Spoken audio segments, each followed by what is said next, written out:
दोस्तों कैसे हैं? Good afternoon. 9th स्टडी में आपका स्वागत है। हम पढ़ रहे हैं दोस्तों वर्ग 1 की हिस्ट्री, जो कि वर्ग 1 और हॉस्टल अधीक्षक के लिए अति महत्वपूर्ण है। तो हमारा टॉपिक था दोस्तों कल का हुमायूं। कल का टॉपिक था हुमायूं। तो अपन बहुत कुछ पढ़ लिए थे दोस्तों कल हुमायूं के बारे में। बहुत कुछ पढ़ लिए थे, अब आज थोड़ा ही समझाएंगे। हुमायूं के पिता कौन रहते? बाबर। माता रहती है माही बेगम और पहली पत्नी रहती बानो बेगम, दूसरी पत्नी रहती है दोस्तों हाजी बेगम। तो हाजी बेगम के बारे में पढ़ेंगे। हाजी बेगम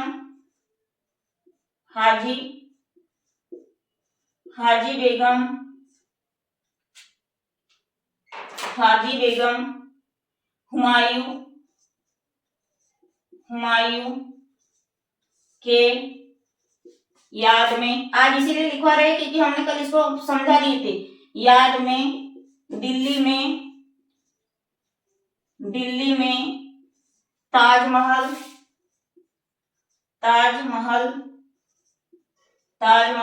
बनवाती है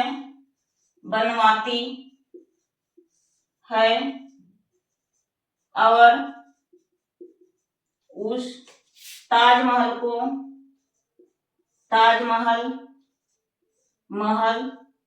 को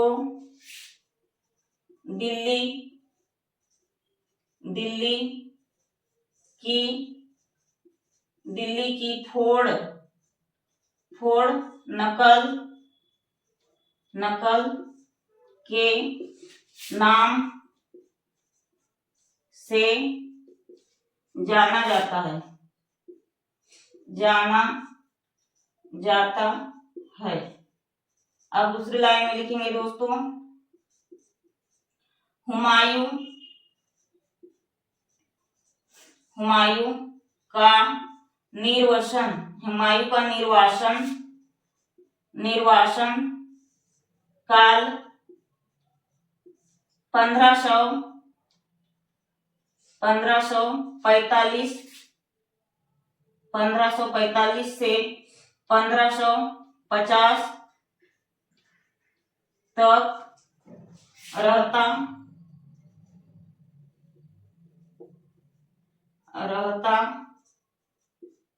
है। मतलब सिर्फ 5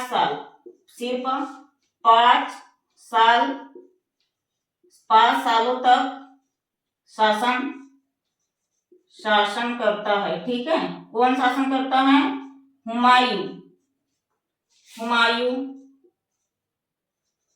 हुमायूं की मृत्यु 1556 में हुई। 1556 में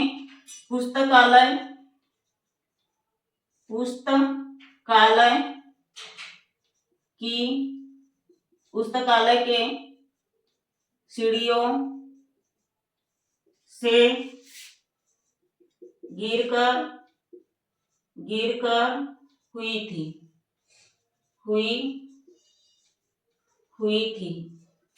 तो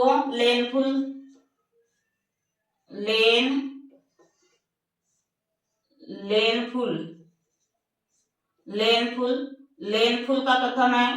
लेनफुल ने कहा हुमायूं जिंदगी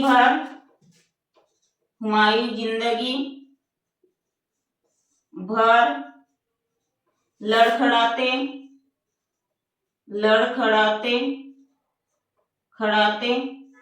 रहा और लड़खड़ाते हुए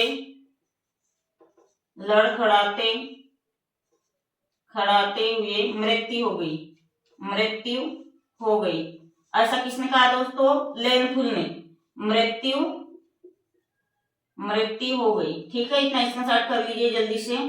मृत्यु हो गई, इतना दिखता है या नहीं अपन चेक कर लेते एक बार।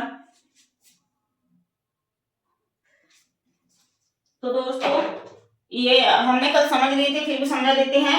हाजी बेगम हुमायूं की सेकंड बीवी रहती है, फर्स्ट बीवी रहती है बानो बेगम।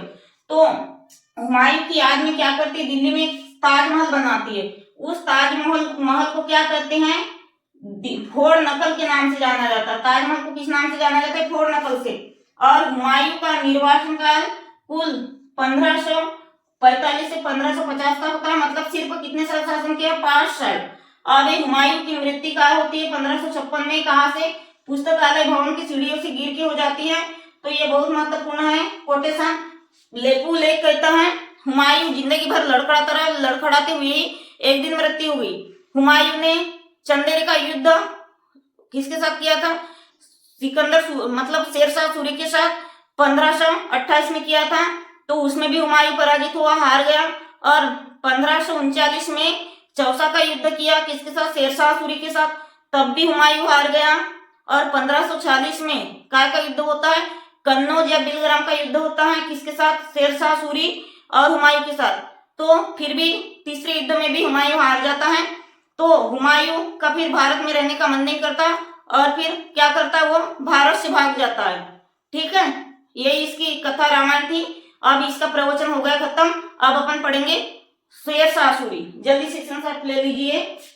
ठीक है, और चैनल को दोस्तों ध्यान से सब्सक्राइब लाइक शेयर करिएगा, आपके जैसे और भी अन्य लोग जुड़ पाए। अब अपन नया टॉपिक पढ़ेंगे, शेरशाह सूरी। तो नया टॉपिक पढ़ेंगे दोस्तों, शेर शाह सूरी, मतलब अपन सूरवंश पढ़ेंगे, शेर शाह सूरी।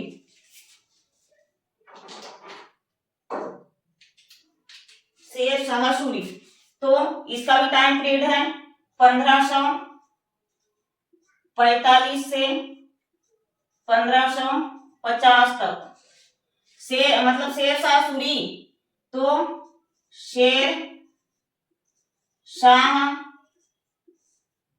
सूरी के बचपन का नाम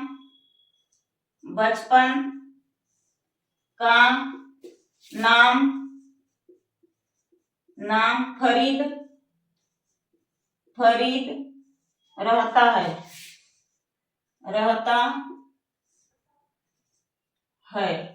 और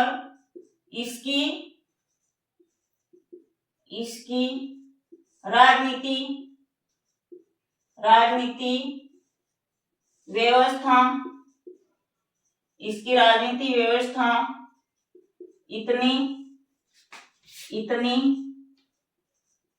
मजबूत रहती है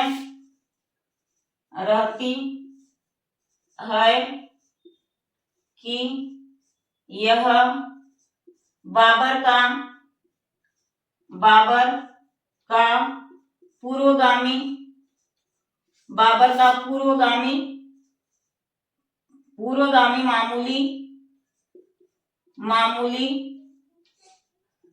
मामूली सेना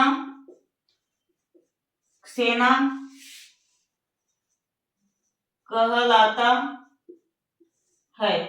तो अब पढ़ेंगे इसका फरीद खां से शेरशाह सूरी नाम कैसे पड़ा। इसका नाम फरीद, बचपन में बाबर ने रखा था शेरशाह सूरी का नाम फरीद।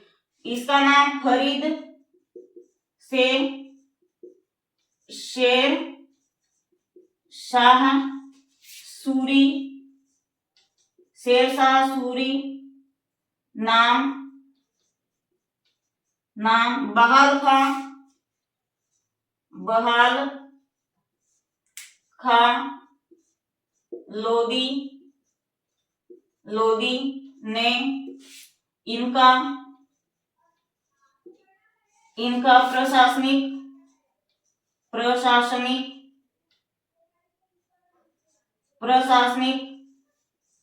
कार्य देखकर रखा। इतना इसका साथ ले लीजिए दोस्तों जल्दी से। अपन क्या पढ़ रहे हैं, अपन पढ़ रहे शेरशाह सूरी। तो शेरशाह सूरी के बारे में अपन पढ़ रहे हैं। शेरशाह सूरी का नाम बाबा फरीद रहता है। बहुत इंपॉर्टेंट है, बचपन का नाम बहुत एग्जाम पूछा है। बाबा फरीद कौन रखता है? अकबर रखता है। तो इसकी राजनीतिक व्यवस्था इतनी मजबूत थी कि वह बाबर का पूर्वगामी मामूली सेना रहता है। क्या रहता है? इसकी व्यवस्था प्रशासनिक हो या राजनीति हो इतनी मजबूत रहती है कि बाबर का पूर्वगामी सेना मतलब मामूली सा छोटा सा सेना के रूप में कार्य करता है। कौन? फरीद। फरीद बोले तो शेरशाह सूरी। तो फरीद नाम किसने रखा था? बाबर ने। किसका नाम? शेरशाह सूरी का नाम। अब पढ़ेंगे आगे।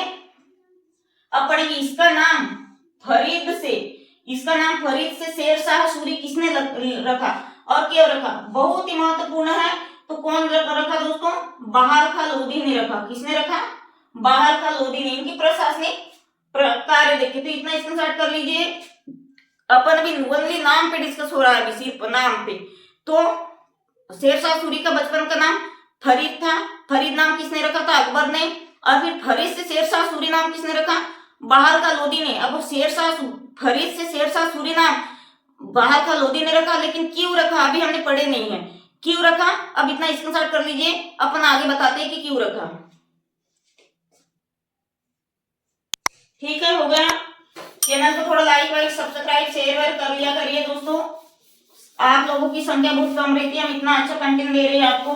थोड़ा संख्या बढ़ा दीजिए और थोड़ा सब्सक्राइबर भी बढ़ा दीजिए। ठीक है, बहुत ही कम संख्या रहती है, इसलिए हमको भी पढ़ाने में इंटरेस्ट नहीं आता। और एमसीक्यू क्वेश्चन यदि पढ़ना है मेरे से तो थोड़ा सब्सक्राइब बढ़ा दो और क्या करिए, व्यूअर्स बढ़ा दो, मतलब आपकी संख्या में थोड़ा बढ़ोतरी करो। तो अब पढ़ेंगे बहार खां लोधी ने। पढ़ेंगे अब बहार खां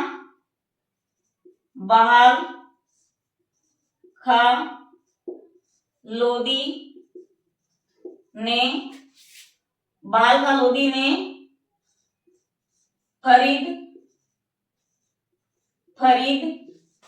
का नाम शेरशाह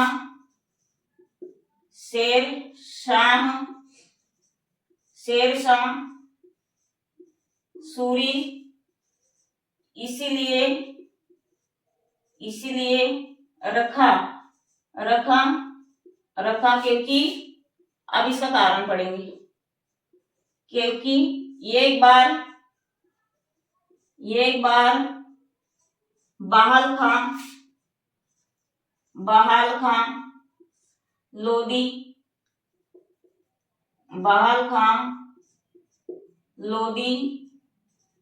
पर शेर बुरी तरीके से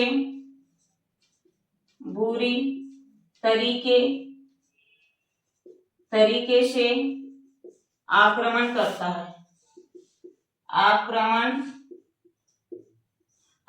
करता है तो फरीद देख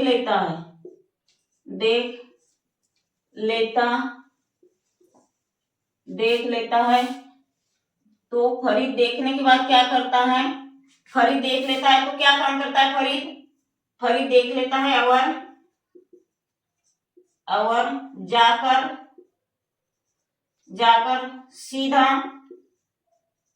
सीधा बहाल लोधी को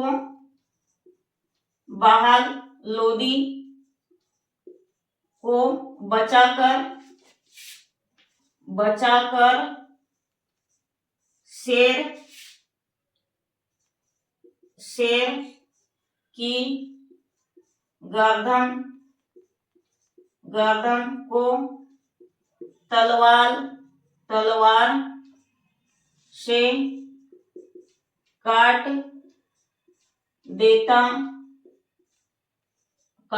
है। इसी कारण से बहाल खां लोधी ने